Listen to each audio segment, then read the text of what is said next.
I'm Katie Brown at the Collegiate Sports Summit, along with Jack Swarbrick, the Director of Athletics at Notre Dame. And Jack, thanks for sitting down as we were at this forum and talking about the way that directors of athletics lead and all of the things that you deal with.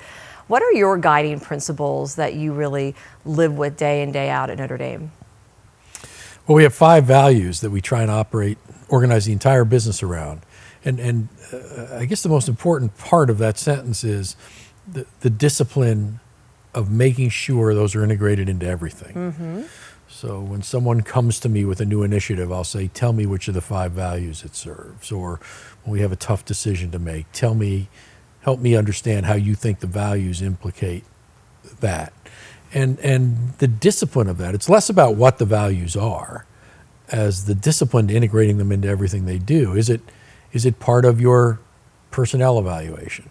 Right? Is it part of your decision making? And so that's important to it. And for us, it's those involve faith, because we are a faith-based institution, and we think it's central to our identity and who we are. Education, because we are in the education business. We want to manifest that education not just through the degree that a student will receive at Notre Dame and the great education they'll get there, but we want the sport experience to be educational as well, and that's important to us. Tradition is a value because it's important. It connects the generations. You have tradition at Notre Dame? Oh my goodness! Anything you do twice is a tradition. But that also works in a second dimension because we want our students to understand they have to create their own traditions. Don't be frozen by what you inherit when you come here. Create your own traditions. And that's an important one. Community. It's the community, the broader community in which we live and work. It's the community of campus in which we want our students integrated fully. And it's the community of team, which we want to develop in the best, most positive way. And finally, competitive excellence. We are in the business of winning national championships. And if you set your goal lower than that, you'll achieve less. Mm-hmm. And so those are the 5 values we try and integrate into everything we do. Do you have a personal leadership mantra or anything that you personally that has stuck with you even before Notre Dame that's important to you? I think the 2 things that have always guided me in that is, one, to never allow the personal consequence to play a role in the decision you're about to make. Once you do, once it becomes a factor, it really clouds decision making and often leads to bad decisions. And so I think you just can't let that happen. And the other is take risks. Don't be afraid to be wrong. Don't be afraid to mess up. College environments tend to be a little more risk adverse, and for good reason. There are a lot of dynamics at play there, including very important public reputations. But if you're not going to take those risks, you're not going to maximize your opportunity to serve your students. That's a fantastic one. And I know, you have had a different career path than, we see more people from the outside business world coming into college athletics, but you don't have the traditional coming up through different schools and moving around. And so what is it about that you learned, or what are some of the important things you learned from your journey and all the different arenas you've worked in that have kind of molded into who you are and the way you lead? Well, this segment isn't long enough to talk about all I didn't know when I took the job, which was part of your question. I'm a big believer in sort of borrowing, if you will, from everybody I admire as a leader. Mm-hmm. I love that, and so it's less about what I did than who I did it with. Mm-hmm. And I took pieces from everybody.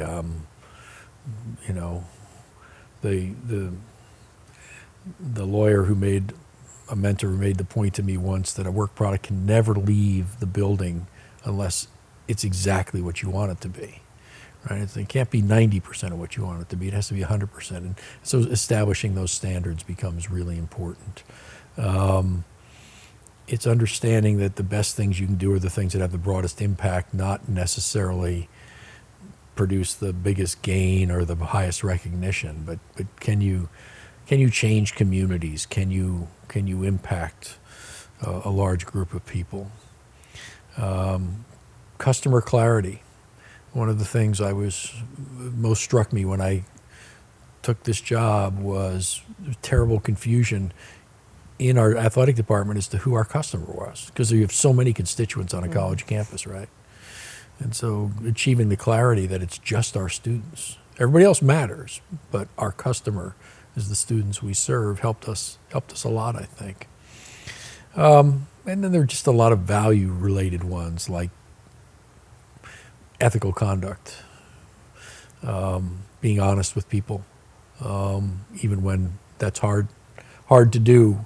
You're helping them when you are honest with them, and staying value-based in the decisions you make. That's become a bit of a politicized term in this decade, and it's not that. It's that make sure it's values-based decision making. What is your biggest lesson learned in your career? I mean, you talk about taking risks, and I know you have taken some risks, and you had some things that didn't turn out the way that you planned on them. Or what are some of the things that maybe didn't go your way that you learned and got better from? It's a long, long list, and that is the key. You try and learn from each of them.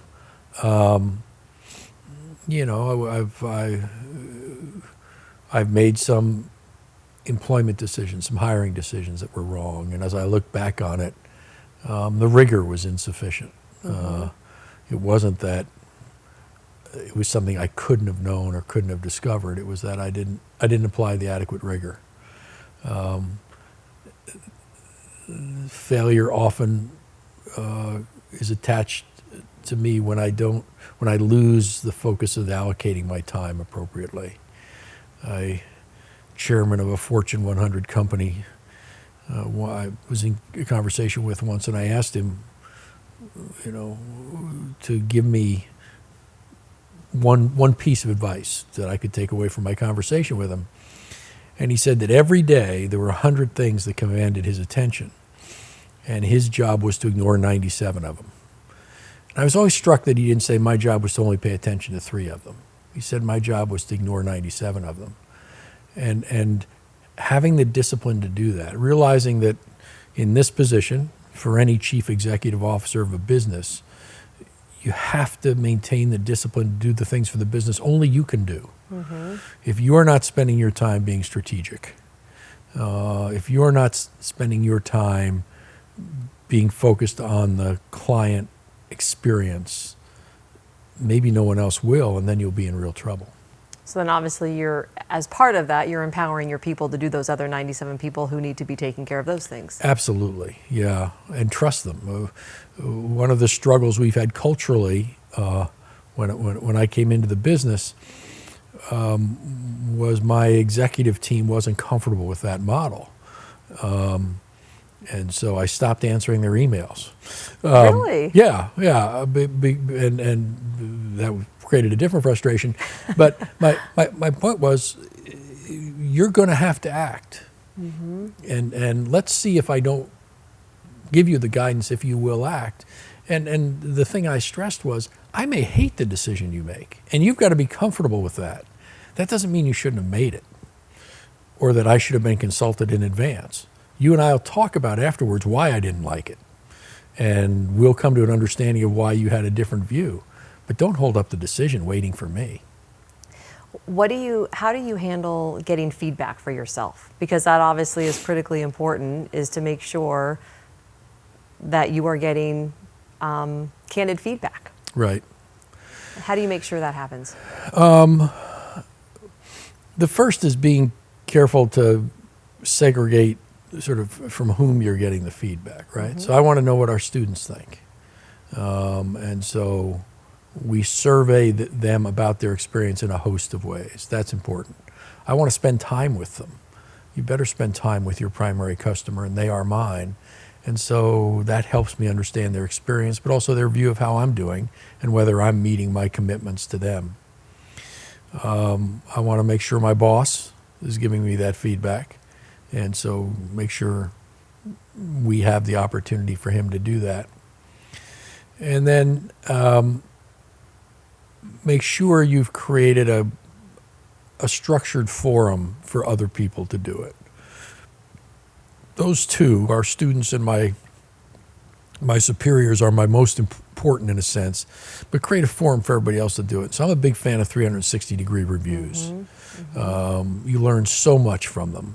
They can be cumbersome, it can be hard to do, but the benefits of them are enormous, because you may find out that you manage up better than you manage down, or that your peers outside your business don't view you the way you'd like them to view you. And so I've learned a lot from using that resource. Are there any ways in which this experience of getting involved in college athletics that you've changed your leadership style compared to how you previously led? Well, I don't know if I've changed my leadership style so much as I've had to change things about me.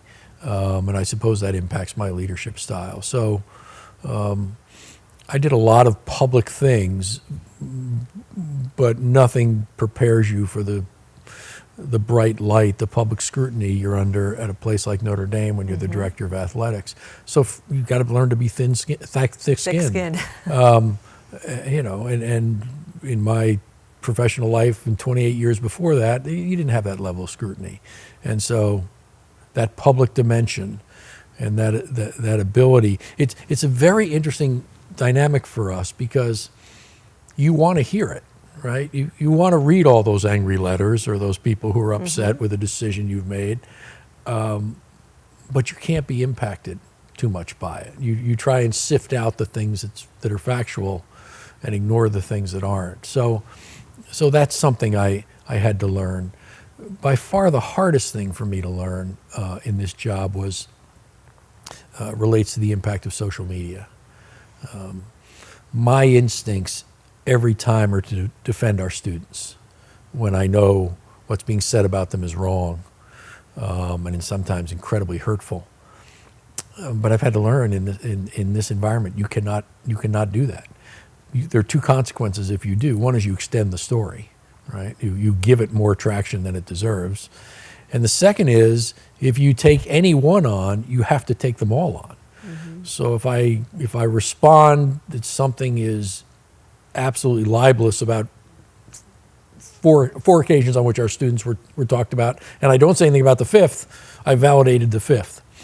So for all those reasons, you just can't engage. Our response to that has to become much more aggressive about telling our own story as opposed to responding to people who are talking about us. Lastly, what advice do you give, or would you give, to people who either are watching this that want to get into college athletics administration or who are in it and are looking to rise? What are some of the things that you see in people coming up, or that are most important to you as you are promoting or hiring people? A few things. One is know why you want to do it. There's nothing I believe more in terms of professional development and management than understanding your why. If you don't understand why you are in the position you're in, you can't serve it effectively. And so if you want to be in this industry, know why. You might like money, but you'd be a bad banker. Liking athletics is not a reason to be in the athletics industry. You have to understand, you have to have some other motivation that makes you want to be in it. And so I think it absolutely starts with understanding that. Secondly, get really good at something. This is an industry where supply will always exceed demand.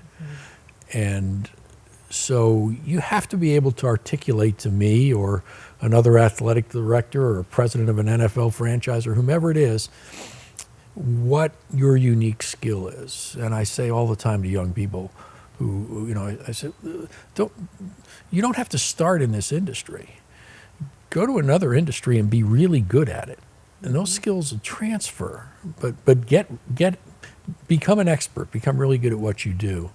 And the third, and our keynote speaker said it well today, you have to be able to articulate why you make a difference, right? I mean, what will happen if I hire you that I won't get from the other 99 candidates? he mentioned that he always asks that question. I do too, always in interviews, and I'm shocked that people aren't prepared to answer it, because that's key to explaining what value you bring to the business. Fantastic. Jack, thank you so much for taking the time My to sit pleasure. down. Yes. Great to be with you. Right.